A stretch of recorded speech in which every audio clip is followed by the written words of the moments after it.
পাকিস্তান বিশ্বকাপে খেলবে কি খেলবে না, বাংলাদেশ বিশ্বকাপে যাচ্ছে না, এবং পাকিস্তানও যদি শেষ পর্যন্ত বিশ্বকাপে না খেলার সিদ্ধান্তে অটল থাকে, মানে এরকম যে সিদ্ধান্তের কথাগুলো আমরা শুনছি, তাহলে আমরা একদম জিতে যাব। এক হাত শক্তিশালী ছিল, তখন দুই হাত শক্তিশালী হবে। এই ফর্মুলাগুলো নিয়ে আলোচনা করব। সবশেষ যে ঘটনা ঘটেছে, যারা পাকিস্তানপন্থী ছিলেন, সাপোর্ট করছিলেন, অনেকে গালিগালাজ করছিলেন, আপনাদের যথেষ্ট মন খারাপ হওয়ার মতো উপকরণ উপাদান আজকের সারাদিনে জেনারেট হয়েছে। সেই ফর্মুলায় যাবার আগে একটা ফর্মুলা আপনাদেরকে জানিয়ে দিতে পারি। 3-in-1 ফর্মুলা, কুল অ্যান্টিপারস্পিরেন্ট ডিওডোরেন্ট স্ট্রিক, যেটা আপনার ঘাম কন্ট্রোল করবে, 24 আওয়ার্স আন্ডার আর্মকে শুষ্ক রাখবে এবং কাপড়ে কোনো দাগ হতে দেবে না। কিন্তু পাকিস্তানিরা, পাকিস্তান ক্রিকেট বোর্ড বাংলাদেশের মানুষের, বিসিবির মনে, অন্তরে, হৃদয়ে দাগ করে দিয়েছে ভাই, নো ডাউট। কি বলা হয়েছে, কি আলোচনা হয়েছে, এটা কিছুটা হলেও বিব্রতকর শুনতে এবং বলতে।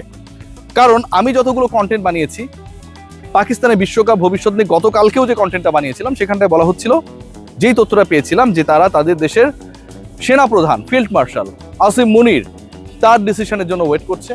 ফ্রাইডে অর মানডের যে ডেডলাইনটা দেওয়া হয়েছিল, সেই ডেডলাইনের মধ্যে পাকিস্তান একটা বড় ডিসিশন নিতে যাচ্ছে, যেহেতু ফিল্ড মার্শাল আসিম মুনির এই ব্যাপারে ফাইনালি ইনভলভ হয়েছে regarding their participation in the upcoming T20 world cup 2026 in India. এখন জানা যাচ্ছে যে পাকিস্তানের প্রধানমন্ত্রী শাহবাজ শরীফের সাথে মহসিন নকভির যে বৈঠক হয়েছিল, যেই বৈঠকটা হয়েছিল সোমবারে, গত সোমবারে হয়েছিল, সেই সোমবারের বৈঠকের পর আজকে প্রথমবার জানা যাচ্ছে শাহবাজ শরীফ বাংলাদেশের মানুষের জন্য যথেষ্ট দুঃখী, তার মন যথেষ্ট ভারাক্রান্ত। শাহবাজ শরীফের বুক ব্যথা করছিল, অনেকটাই বুকে বিঁধেছিল, বাংলাদেশ কেন বিশ্বকাপে খেলতে পারবে না। কিন্তু সেই ব্যক্তি বলেছে, যখন পাকিস্তান অংশগ্রহণ করবে না এবং এই নন পার্টিসিপেটিং নেশনে পরিণত হলে পাকিস্তান ক্রিকেট বোর্ডের, ইনফ্যাক্ট পাকিস্তান সরকারের যেই ফিনান্সিয়াল লসটা হবে এখান থেকে এখানে নামবে, সেটা তারা কনসিডার করবে না। সেই ফিনান্সিয়াল লসকে তারা গ্রহণ করে বাংলাদেশের পক্ষে ভাইয়ের পাশে এসে দাঁড়াবে, এরকম ডিসিশন নিতে পাকিস্তানের প্রধানমন্ত্রী শাহবাজ শরীফ আগ্রহী না। মানে বাংলাদেশের মানুষের জন্য তার বুকে ব্যথা রয়েছে, সেকলো, ফিনিক্স, ম্যাক্সপ্রো, অনেক টাইপের যে ওষুধগুলো রয়েছে, গ্যাসের ওষুধ খাচ্ছে নিশ্চয়ই, কিন্তু সেই ব্যথাটা এতটা না যেই ব্যথা আসলে তার অর্থ হারানোর জন্য হচ্ছে। So Pakistan is going two B the participant of the upcoming T20 world cup.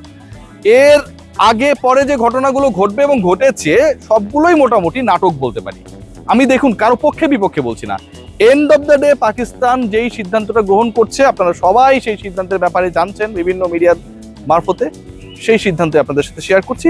They are not intend to support Bangladesh regarding that case when they will not participate like this country.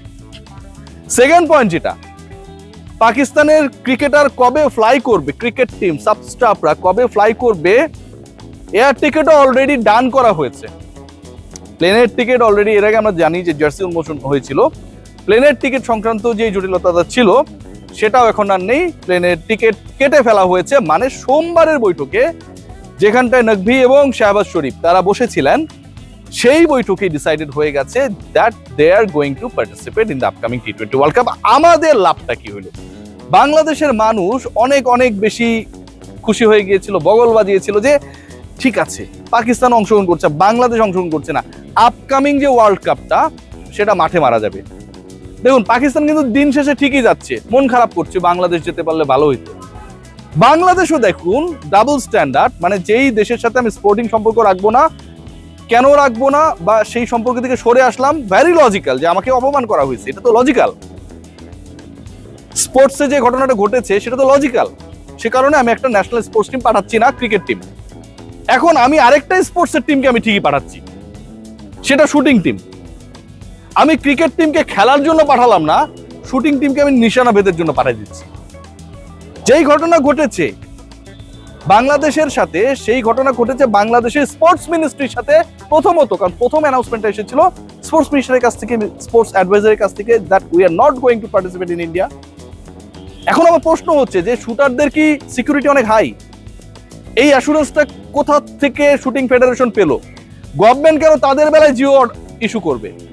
Cricket দলের বেলায় তো আসলে এই ঘটনাটা একইভাবে ঘটতে পারতো। অপমানটা কি মানে শুটিং টিম বাংলাদেশের বাইরে, মিয়ানমার থেকে রোহিঙ্গা তারা এসছে, তাদের গায়ে লাগে না? আর ক্রিকেট দল গেলে হচ্ছে বাংলাদেশে মান সম্মান চলে যাবে। আমার কথা, বাংলাদেশের মান সম্মান আমরা রাখতে চাই, আমাদের ক্রিকেট দল যাবে না, দ্যাটস দ্য স্ট্যান্ড। এবং এই স্টান্সটাকে আমি সাপোর্ট করি যে আমরা অপমানকে সহ্য করে ওখানে খেলতে যাব না। কারণ আমরা মানে কি, আমরা যারা ক্রিকেটার না তারা তো সাপোর্ট করি, সাধারণ মানুষ সাপোর্ট করে না? শুটাররা কি এর বাইরে? বাংলাদেশের নাগরিক না তারা? শুটিং ফেডারেশন কি স্পোর্টস মিনিস্ট্রির বাইরে? বাংলাদেশ সরকারের বাইরে? স্পোর্টস মিনিস্ট্রির বাইরে? তারা কেন যাচ্ছে ভাই?